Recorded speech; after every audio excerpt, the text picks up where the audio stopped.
এটা ঠিক গল্প নয়, একেবারে সত্যি কাহিনী। কিন্তু কেউ আমার কথা বিশ্বাস করবে বলে মনে হয় না। এটা ঠিক, আমরা যারা একটু আধটু গল্প লিখে থাকি অনেক সময়ই বানিয়ে বানিয়ে এমন সব কথা লিখি যার প্রায় সবটাই মিথ্যে। আজকের এই যে গল্পটি আমি শোনাবো তার প্রায় সবটাই সত্যি। এবারে সতর্ক পাঠক প্রশ্ন করবেন, প্রথমেই আমি যে লিখেছি একেবারে সত্যি কাহিনী, সেটা তাহলে কেন বললাম? এর সহজ একটা কারণ হলো, এই কাহিনী সম্পূর্ণ সত্যি হলেও মানে যতটুকু আমার মনে আছে আর কি, এই গল্পের চরিত্রের নাম এবং স্থান আর কাল বদলে দিয়েছি ইচ্ছে করেই। আগেই বলে রাখি, গল্পটি ভূতের। অধিকাংশ ভূতই লেখাপড়ার ধার ধারে না, এমন অশিক্ষিত দুনিয়ায় আর নেই। তবে আজকাল নাকি নতুন এক ধরনের ভূত দেখা যাচ্ছে, যারা কেবল শিক্ষিত নয়, উচ্চ শিক্ষিত। অনেক মানুষ ওঝা আর তান্ত্রিকের সাহায্যে এইসব ভূতকে অভিভূত করে তাদের দিয়ে অনেক লেখাপড়ার কাজ করিয়ে নিচ্ছে। কোনো কোনো ভূত অন্যের হয়ে গল্প কবিতাও লিখে দেয়, এও শুনেছি। তাছাড়া এই ভূতেরা বিশ্ববিদ্যালয় অঞ্চলেও গিয়ে সামান্য 2-5 কেজি শুটকি মাছের জন্য ডক্টরাল থিসিস পর্যন্ত লিখে দিচ্ছে। সব শিক্ষিত ভূতই যে এইরকম হীন কাজ করে তা নয়। অনেক ভূত নীতি ন্যায় এসব মেনে চলে। এরা অমাবস্যা ছাড়া কোনো মানুষের ঘাড় মটকায় না। আরও নিয়ম মানা ভূত আছে যারা শুধু অমাবস্যা নয়, অমাবস্যাটি শনিবারে পড়া চাই, নইলে তারা ঘাড় মটকাবে না কিছুতেই। তবে এরকম ভূতের সংখ্যা কম। যাই হোক, এত সব কথা বলে ফেললাম কেবল ঝোঁকের মাথায়। আসল কাহিনীর সঙ্গে এর কোনো সম্পর্ক নেই। আজ আমি যে কাহিনী শোনাতে যাচ্ছি সেটি অনেককাল আগে ঘটেছিল। ঠিক কতকাল আগে সেটা বলবো না, তবে এখন থেকে 20-30 বছর আগেকার কথা। তখন আমার খুব অসুখ হতো, মাসে একবার অন্তত জ্বরে আক্রান্ত হতামই। ওষুধ টষুধ খেয়ে কোনো মতে সেরে উঠতাম, কিন্তু বেশি দিনের জন্য নয়, ফের জ্বর আসতো। আমাদের পারিবারিক ডাক্তার পূর্ণেন্দু চ্যাটার্জি বললেন, এটা শহুরে অ্যালার্জি হতে পারে। কোনো গ্রামে গিয়ে মাস দুয়েক থাকলে হয়তো এই বারে বারে অসুখে পড়া বন্ধ হতে পারে। তিনি বললেন, হরিহর, পারো তো গ্রামের কোথাও চলে যাও। কলকাতা থেকে যে জায়গাটা যত দূর হবে ততই ভালো। কাছাকাছি একটা নদী থাকলে সেখানে সকাল বিকাল বেড়াবে, যা ইচ্ছে করবে খাবে, তবে খুব বেশি পরিমাণে কখনোই নয়। দুধ খাবে আর প্রচুর দই খাবে। দিন রাতে 2-3 ঘন্টার বেশি পড়বে না। একেবারেই লিখবে না, তবে হ্যাঁ, চিঠি লিখতে পারো পোস্ট কার্ডে। আর যদি গল্প লিখতেই হয় তাহলে দিনে 1 পাতার বেশি কখনো নয়। কোনো ওষুধ খাবে না, আস্তে আস্তে শরীরের প্রতিরোধ ক্ষমতা বেড়ে যাবে। অসুখের চেয়ে ওষুধই অনেক সময় মানুষের বেশি ক্ষতি করে। ডাক্তার তো বললেন কোনো দূরের গ্রামে গিয়ে থাকতে, কিন্তু যাই কোথায়, সঙ্গেই বা কে যাবে? অনেক খোঁজাখুঁজির পর বাবার বন্ধু সুধাংশু কাকা বললেন, ওদের একটা বাড়ি আছে মধুপুরে, সেখানে বছরে 2-1 বার বেড়াতে যান, শীতকালটা বাদ দিয়ে, কেননা ওখানে শীতে ভয়ঙ্কর ঠান্ডা। তা তুমি যদি যেতে চাও তো কোনো আপত্তি নেই। ওখানে রামহরি থাকে, খুব বিশ্বাসী লোক। বললে রুটি তরকারি বানিয়ে দেবে, ডিম মাছ এসবও সে রান্না করতে পারে। ওখানকার দুধ খুব ভালো, হাওয়াও খুব ভালো। স্বাস্থ্য ভালো করার জন্য তো কত লোকই সেখানে যায়। আমি যাওয়ার আগে বুঝে নিলাম কিভাবে যেতে হবে। একদিন ভোরবেলায় মধুপুরে নিরাপদেই পৌঁছে গেলাম, আর হাসনুহানা কুঠিটিও খুঁজতে খুব একটা অসুবিধে হলো না। বললাম, বটে হাসনুহানা কুঠি, কিন্তু বাড়ির নামের প্রথম 3 অক্ষর কেউ বোধহয় দুষ্টুমি করে ভেঙে দিয়েছে। এখন কেবল লেখা আছে হানাকুঠি। নামটা দেখেই মনটা শিউরে উঠল। হানাকুঠি নামটা মনে খুব যে একটা আমাদের সঞ্চার করে তা নয়। তখনই মনে পড়ল সুধাংশু কাকা কি যেন বলতে গিয়েও বললেন না। যাই হোক, অনেক ডাকাডাকির পর রামহরি এসে গেটটা খুলে দিল।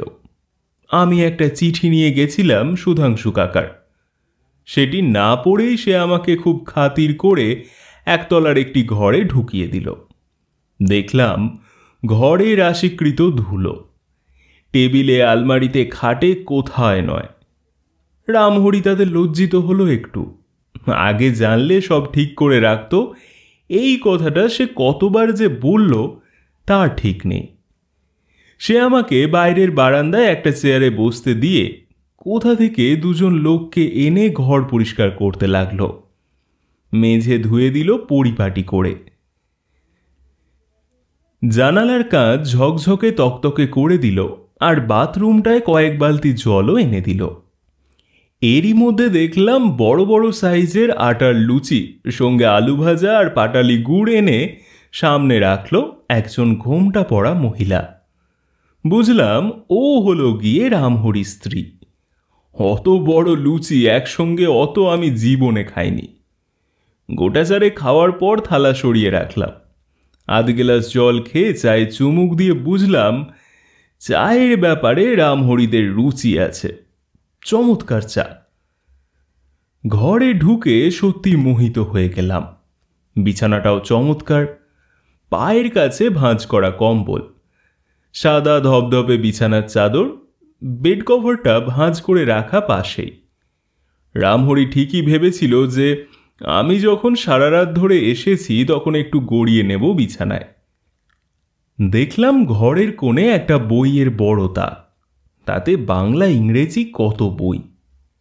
আমিও কিছু বই এনেছিলাম, সেগুলি বের করে টেবিলে রাখলাম।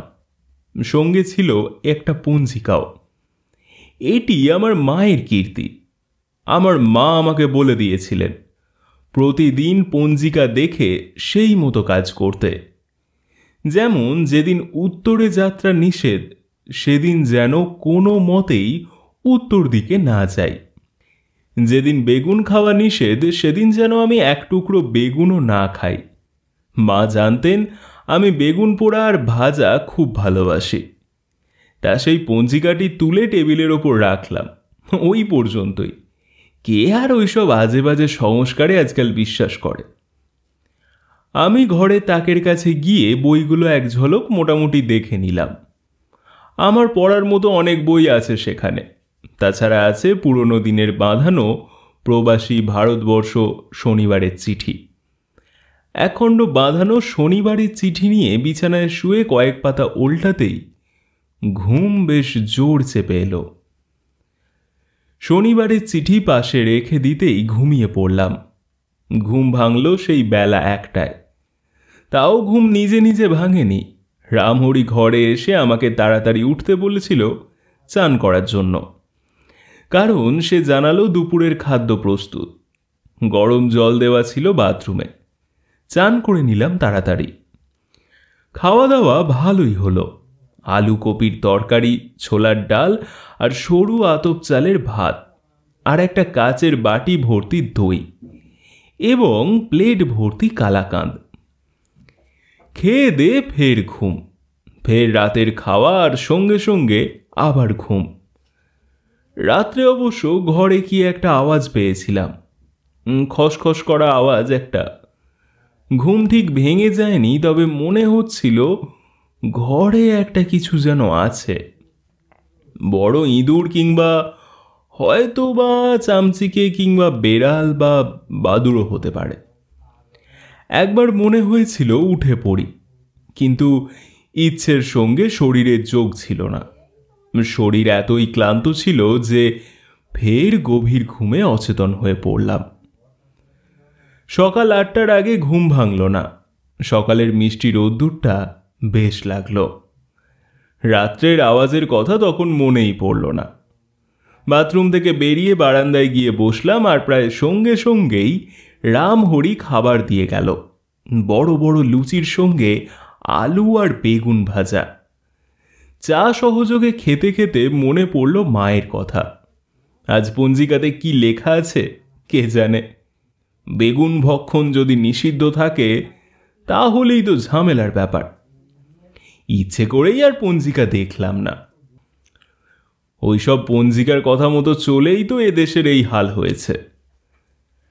খাওয়ার পর বেরোলাম ঠিক যাকে বলে যেদিকে দু চোখ যায়। সবই তো আমার কাছে নতুন, সবই তো দেখার জিনিস।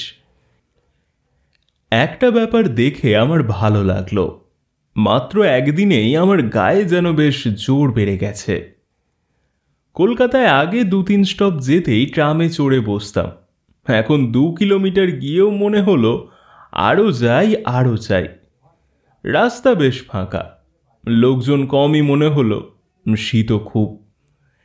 রাস্তায় যেতে যেতে দেখি একজন বৃদ্ধ ব্যক্তি লাঠি হাতে নিয়ে ধীরে ধীরে আসছেন। আমি পাশ কাটিয়ে চলে যাব ভাবছি, উনি বললেন, এদিকে নতুন বুঝি? আমি তো অবাক। একজনকে দেখে কেমন করে বোঝা যায় যে সে নতুন লোক, আমি তা ভেবে পেলাম না। যাই হোক, বললাম, হ্যাঁ, কালই সকালে এসেছি। কোথায় উঠেছেন? আমি বললাম, হাসনোহারা কুঠিতে। ভদ্রলোক হাসতে হাসতে বললেন, ওই হানা কুঠিতে রাত্রিরে ঘুমটুম হয়েছিল তো? আমি তো ভারী অবাক। বললাম, হ্যাঁ, চমৎকার ঘুম হয়েছিল। ভদ্রলোক বললেন, সুধাংশুর বাবা শীতাংশু আমার বন্ধু ছিলেন, বড় ধর্মপ্রাণ লোক ছিলেন মানুষটা। সুধাংশু তোমার কেউ হয় নাকি? আমি বললাম, সুধাংশু কাকা আমার বাবার বন্ধু। আমার শরীর খুব খারাপ হয়ে যাচ্ছিল, তাই ডাক্তার আমাকে শহর ছেড়ে দূরে কোথাও যেতে বলেছিলেন। চেনা কারো সন্ধানে বাড়ি ছিল না, তা সুধাংশু কাকার এখানে একটা বাড়ি আছে শুনে তাকে বলায় তিনি রাজি হয়ে গেলেন। বললেন, শীতকালটায় ওদিকে বড় শীত বলে এদিকে বেশি লোকটোক আসে না। ভদ্রলোক বললেন, আমার নাম জ্যোতিপ্রসাদ কর। আমি এককালে ডাক্তার ছিলাম চন্দননগরে, এখন আর ডাক্তারি করি না, এইখানেই থাকি। আমার একটা ছোট্ট বাড়ি আছে এই কাছেই, চলে এসো মাঝে মাঝে। আচ্ছা, একটা কথা জিজ্ঞাসা করি, এখানে আসার আগে সুধাংশু তোমাকে কিছু বলেনি? মানে ওর ওই হানা কুঠি নিয়ে? আমি বললাম, না তো, কি বলবেন আবার? জ্যোতিপ্রসাদবাবু বললেন, বলা উচিত ছিল, সুধাংশু ভালো লোক, কিন্তু দায়িত্বের অভাব আছে। আরে বাবা, ওই বাড়িতে একটু ইয়ে আছে তো, সেটা তো সবাই জানে। আমি ভয় পেয়ে বললাম, ইয়ে আছে মানে? জ্যোতিপ্রসাদবাবু বললেন, ইয়ে আছে মানে শুনতে হলে একটু সময় লাগবে। তুমি আমার বাড়িতে চলো, সব বলবো। কাছেই বাড়ি। আমরা হাঁটতে হাঁটতে 3 মিনিটেই সেখানে পৌঁছে গেলাম। জ্যোতিপ্রসাদবাবুর বাড়িতে ঢুকতেই একটা বাঘা কুকুর আমাদের লেজ আর জিভ নেড়ে অভ্যর্থনা করল। ঘেউ ঘেউ করে বলল, নমস্কার। জ্যোতিপ্রসাদবাবু একটু চেঁচিয়ে বললেন, রাধা, আমাদের জন্য 1 পট চা আর কিছু বিস্কুট পাঠিয়ে দাও তো। কলকাতার বন্ধু এসেছে আমার। কি জানো তোমার নাম? আমি বললাম, আমার নাম হরিহর গাঙ্গুলি। উনি চেঁচিয়ে বললেন, এর নাম হরিহর গাঙ্গুলি, সুধাংশুর বন্ধুর ছেলে, শরীর সারাতে হানাকুটিতে এসেছে। ও মা, সে কি গো? বলে একজন বয়স্কা মহিলা প্রায় ছুটেই এলেন। বয়স অনেক হলেও শরীর বেশ মজবুতি আছে। তিনি বললেন, কি সর্বনাশ! ওই বাড়িতে শরীর সারাতে কেউ আসে? ওখানে সুধাংশুর বাবা, আহা, বড় ভালো লোক ছিলেন। কি হয়েছিল ওকে বলেছো? তোমার নাম যেন কি, ভুলে গেলাম। আমি আমার নাম বলাতে উনি বললেন, নামটা মোটামুটি ঠিক আছে, নামটা ওদের পছন্দ নাও হতে পারে, তবে নামের সঙ্গে একটা রাম থাকলে ভালোই হতো। ওই জগতের ওরা রাম নামটাকে ভারী ভয় পায়। রাম নাম যার, তাকে তারা এড়িয়েই চলে। আমার তখনই কেমন গা ছমছম করতে লাগলো। একটা চেয়ারে বসে রইলাম আর কুকুরটা দূর থেকে আমাকে দেখতে লাগলো। আবার ফস করে একবার ছুটে এসে আমার সারা গা শুঁকে চলে গেল। একজন পরিচারিকা চা আর বিস্কুট দিয়ে গেল। আমি বললাম, দাদু, আমার ভয় করছে যে। জ্যোতিপ্রসাদ বাবু হাহা করে হেসে বললেন, ভয় একটু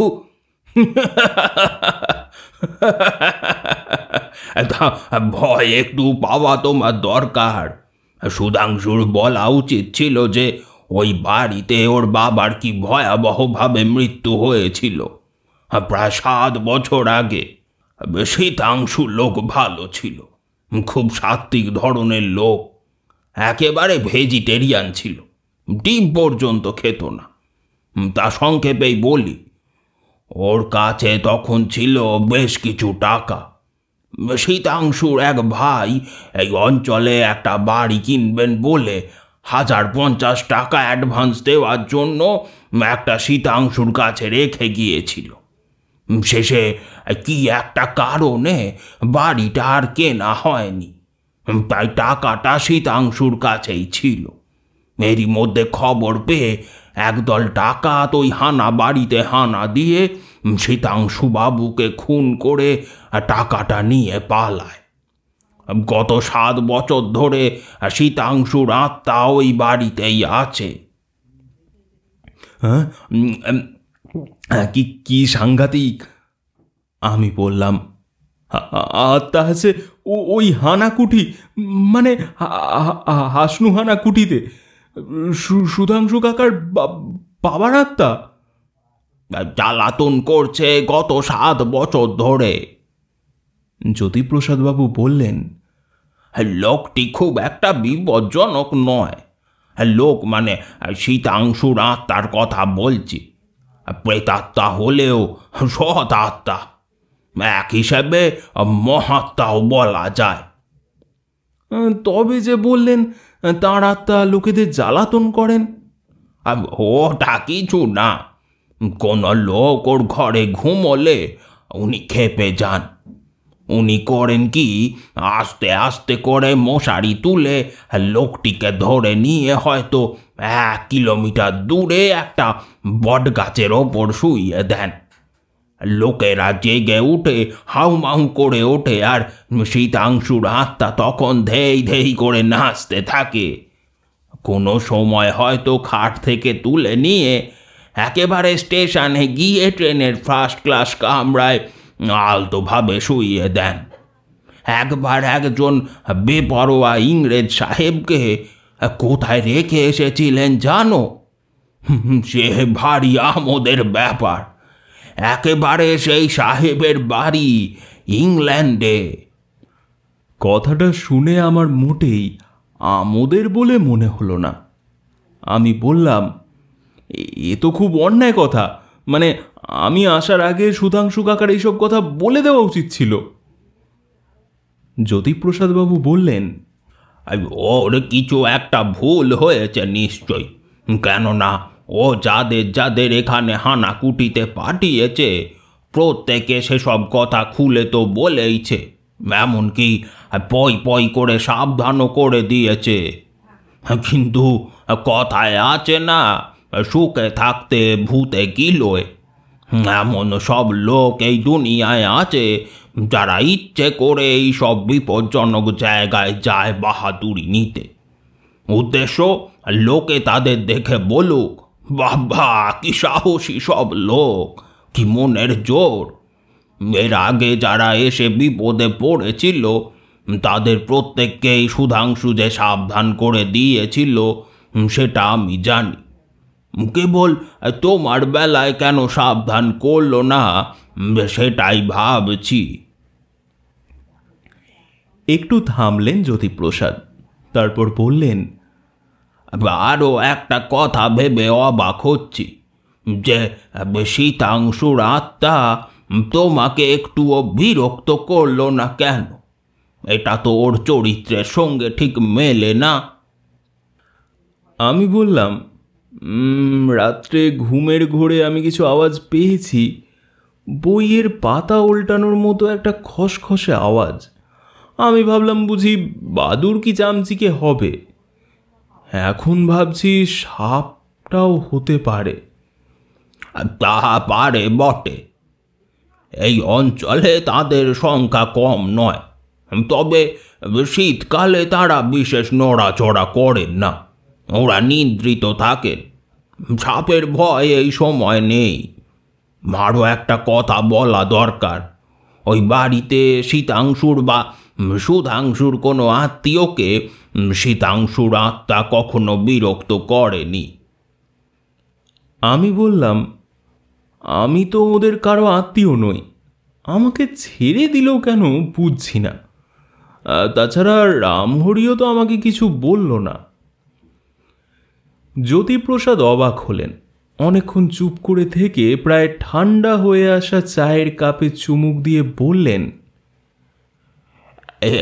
একেবারে ঠান্ডা হয়ে গেছে।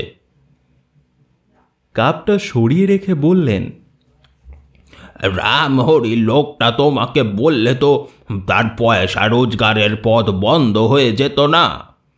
তোমাকে সাবধান করে দিলে তুমি কি আর ওই হানাকুটিতে থাকতে?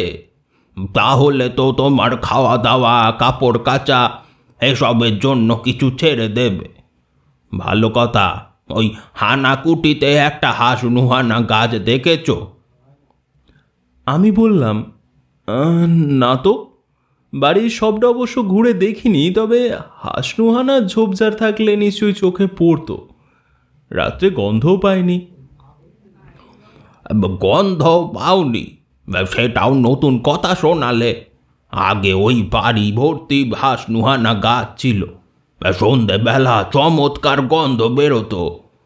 তা শীতাংশুর খুব প্রিয় ওই গাছগুলির কি হলো জানো?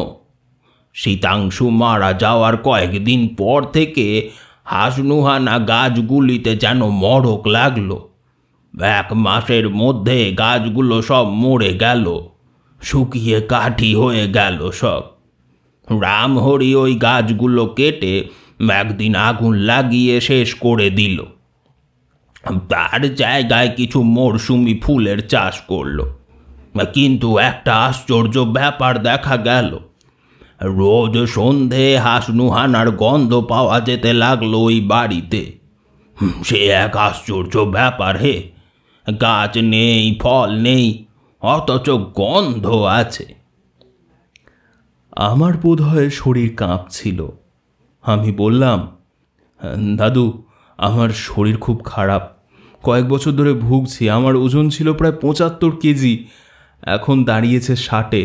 মাসে কয়েকদিন বিনা কারণে জ্বর আসে, রক্তে কিছু জীবাণু পাওয়া যায় না। আমি ডাক্তারের পরামর্শে এখানে থাকতে এলাম শরীর সারাও বলে, কিন্তু এখানে থাকলে যদি ভয়েই মরে যাই তাহলে কি হবে? আমি প্রায় ভেঙে পড়লাম। জ্যোতিপ্রসাদবাবু আমাকে বললেন, তুমি ও বাড়িতে না থাকাই ভালো বলে মনে করি।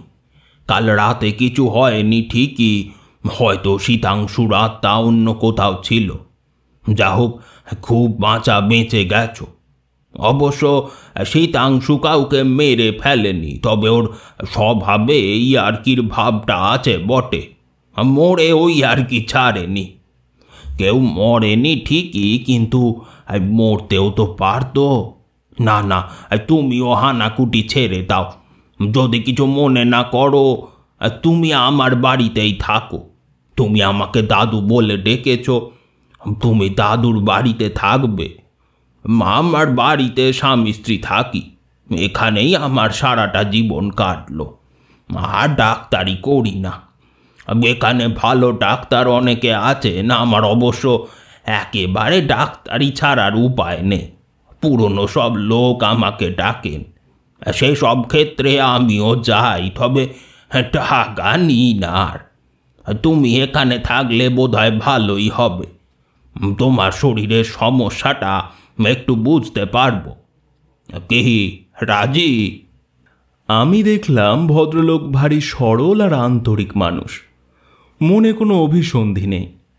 আমি তো বেজায় খুশি হলাম, বলাই বাহুল্য। আমি একটু পরে একটা সাইকেল রিক্সা নিয়ে হানাকুঠিতে গিয়ে রামহরিকে বললাম, আমার দাদু ডাক্তার জ্যোতিপ্রসাদের বাড়ি যাচ্ছি, এখানে আর থাকবো না।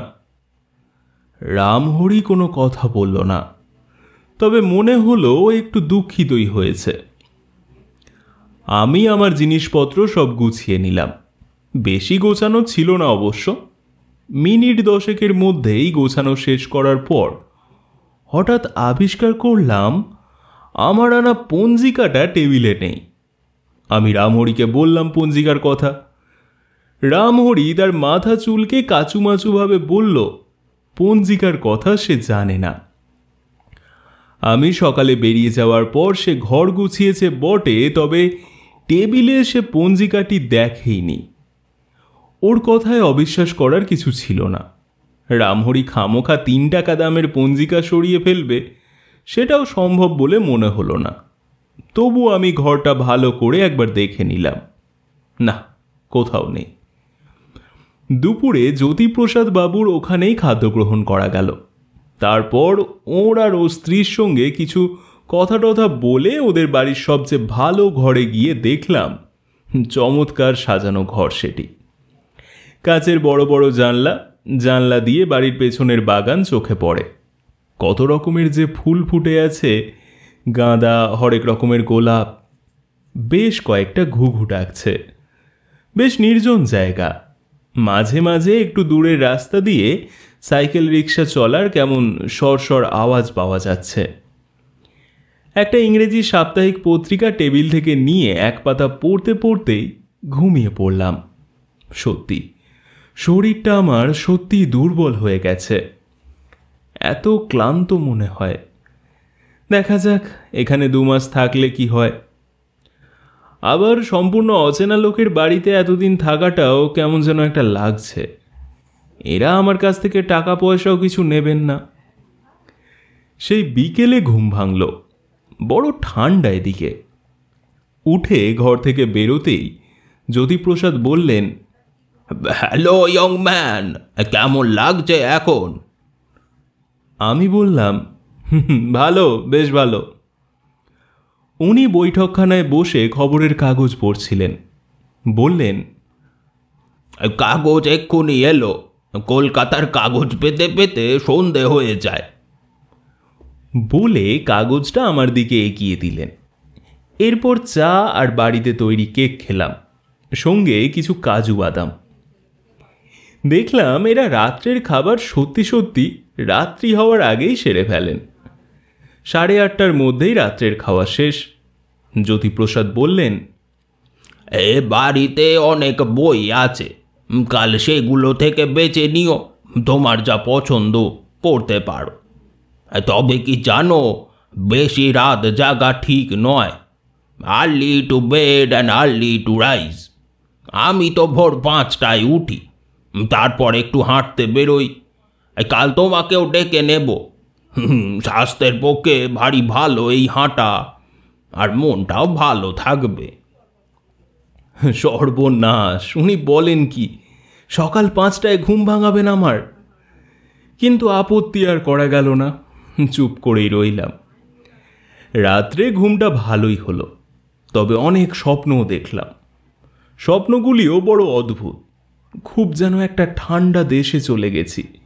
ঠান্ডায় কষ্ট হচ্ছে, এদিকে আমার খালি গা, জুতোও নেই। চারিদিকে আবার হাসনুহানার গন্ধ। একবার মনে হলো আমি একটা বিমানে উঠে কোথায় চলেছি, বিমানের ইঞ্জিনটা খারাপ হয়ে গেছে, বিমানেও পাচ্ছি হাসনুহানার গন্ধ। সকালে রোদ্দুর এসে ঘুম ভাঙিয়ে দিল। হাতে ঘড়ি ছিল, সেটা দেখলাম সকাল কোথায়, 8টা বেজে 20 মিনিট। কই, জ্যোতিপ্রসাদ তো ডাকলেন না, ভুলে গেলেন নাকি? চট করে উঠে পড়লাম। এ আবার কি? আমি কোথায়? জ্যোতিপ্রসাদ করের বাড়ি তো এটা নয়। এটা তো সেই হানাকুঠি বাড়ি, সেই ঘর। এই ঘর ছেড়েই তো কাল চলে গিয়েছিলাম। এখানে ফের কেমন করে এলাম? আমার আমার কেমন জানি মাথাটা ঘুরছিল, আর কিচ্ছু ভাবতে পারলাম না। একেবারে একেবারে অজ্ঞান হয়ে গেলাম। যখন জ্ঞান হলো তখন আবার অন্য দৃশ্য। একটা ছোট ঘর, নার্সিংহোমের কেবিন। আমি একটু নড়ে উঠতেই একজন নার্স এসে বললেন, কেমন বোধ করছেন? আমি কোনো মতে উত্তর দিলাম, ভালো। আমি কোথায়? নার্স বললেন, এটা একটা নার্সিং হোম। জিজ্ঞেস করলাম, জায়গাটার নাম কি? নার্স বললেন, মধুপুর। আপনি 3 দিন অজ্ঞান হয়েছিলেন, কাল রাতে জ্ঞান ফিরেছে। ঘুমের ওষুধ দেওয়া হয়েছিল। আপনি এখনও দুর্বল। 1 কাপ গরম দুধ খেয়ে শুয়ে থাকুন। সুস্থ হয়ে উঠতে আরও 2 সপ্তাহ লেগেছিল। রোজই জ্যোতিপ্রসাদবাবু 2 বার করে এসে দেখে যেতেন। 3য় সপ্তাহে ফের জ্যোতিপ্রসাদের বাড়িতেই নিয়ে গেলেন জোর করে। তিনি বললেন, কি কাণ্ড!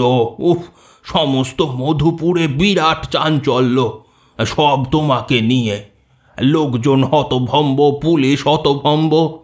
হ্যাঁ, তোমার বাবা মা এসেছিলেন, 2 দিন থেকে চলে গেছেন।